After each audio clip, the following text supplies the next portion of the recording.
किसी गांव में एडम नामी एक राजकुमार रहता था। उसकी एक बेटी थी जिसका नाम परी था। परी के हाथ हमेशा पीछे की तरफ बंधे रहते। कभी भी उसके हाथ खुले ना उसने खुद देखे थे और ना ही कभी किसी और ने। और हमेशा वो महल के अंदर ही रहा करती। कभी भी वो महल से बाहर नहीं गई थी। उसे बाहर जाने की इजाजत ही नहीं थी। एक दिन परी अपने पिता से पूछती है, पापा, क्या बात है? हमेशा मेरे हाथ ऐसे ही बंधे रहते हैं। मैं कभी महल से बाहर नहीं जा सकती, दूसरे लोगों की तरह घूम फिर नहीं सकती। आखिर ऐसा क्यों है मेरे साथ? मेरे पास तुम्हारी किसी बात का जवाब नहीं है मेरी बच्ची। अब ये तुम्हारे साथ पैदाइशी मसला है। तुम्हारे हाथों से आग लग जाती है। जिस भी जगह को तुम्हारे हाथ लग जाते हैं वहां पर उसी वक्त आग जल जाती है। तुम्हारी माँ को भी तुमने छुआ और वो जलकर मर गई। आज हमारे साथ नहीं, इसीलिए तब से तुम्हारे हाथ बांध के मैंने तुम्हें घर में ही रखा। मैंने गांव में किसी को ये बात आज तक पता नहीं लगने दी, वरना सब लोग गांव छोड़कर भाग जाते। ये बात या तुम जानती हो या मैं। एक हमारी घर की नौकरानी चंबेली और उसकी बेटी मीना, इसके अलावा और कोई भी ये बात नहीं जानता। उनके घर में नौकरानी चंबेली हुआ करती थी और चंबेली की बेटी मीना के साथ परी की बहुत गहरी दोस्ती थी। घर में परी उसी के साथ ज्यादा वक्त गुजारा करती। एक दिन एडम गांव से बाहर किसी काम के सिलसिले में 2 दिन के लिए जा रहे थे। तभी मीना परी से कहती है, सुनो परी, तुम्हारे पापा घर से बाहर जा रहे हैं।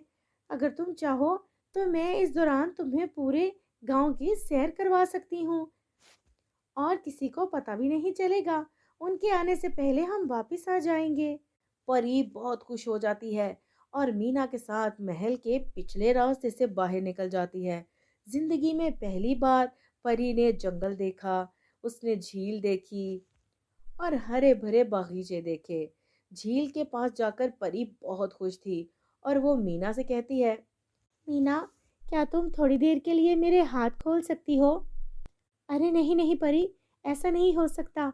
हाथ नहीं खोल सकती मैं तुम्हारे। प्लीज़ मुझसे ऐसा करने को मत कहो। तुम्हारी ख्वाहिश थी ना बाहर आने की, मैं तुम्हें ले आई। इससे ज़्यादा की ख्वाहिश मत करो मुझसे। प्लीज़ मीना, तुम जहाँ मेरे लिए इतना किया है, थोड़ा सा और कर दो। मैं कुछ नहीं करूँगी। मैं सिर्फ झील के पानी में अपने हाथ डुबोना चाहती हूँ और पानी में तो आग नहीं लगती वैसे भी। प्लीज़ खोल दो थोड़ी देर के लिए। और आखिर परी के बार बार मजबूर करने पर मीना उसके हाथ खोल देती है। जैसे ही परी पानी में हाथ डालती है, झील में आग लग जाती है और सारा झील का पानी खुश्क हो जाता है। वहीं ये मंजर दूर खड़ा गांव का एक आदमी देख लेता है और दौड़ता हुआ जाकर सारे गांव में वावेला मचा देता है।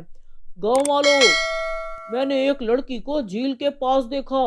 उसने झील में हाथ डाले और झील सारी खुश्क हो गई। मुझे लगता है वो कोई डायन है। हमें उसे पकड़ लेना चाहिए। वो सारे गांव को जलाकर राख कर देगी।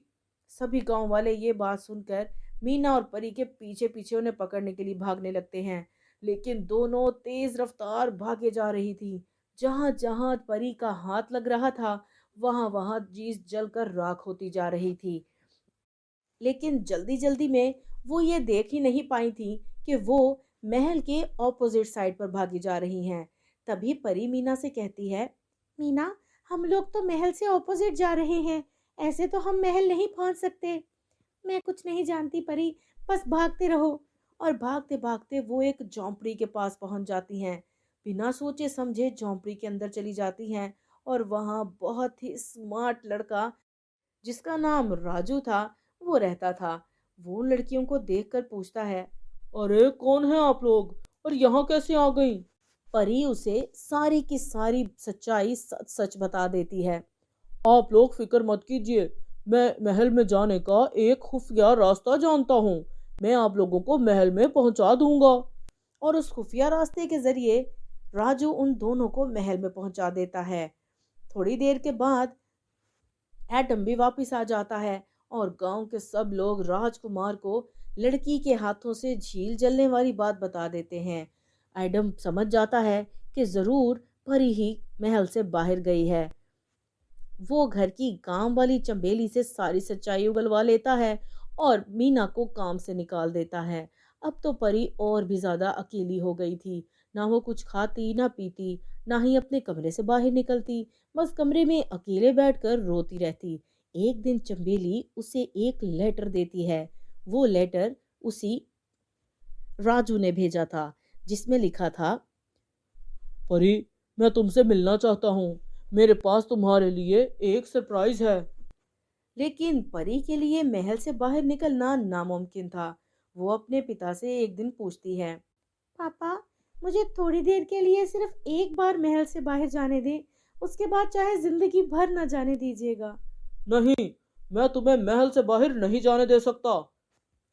परी फिर से उदास होकर अपने कमरे में चली जाती है।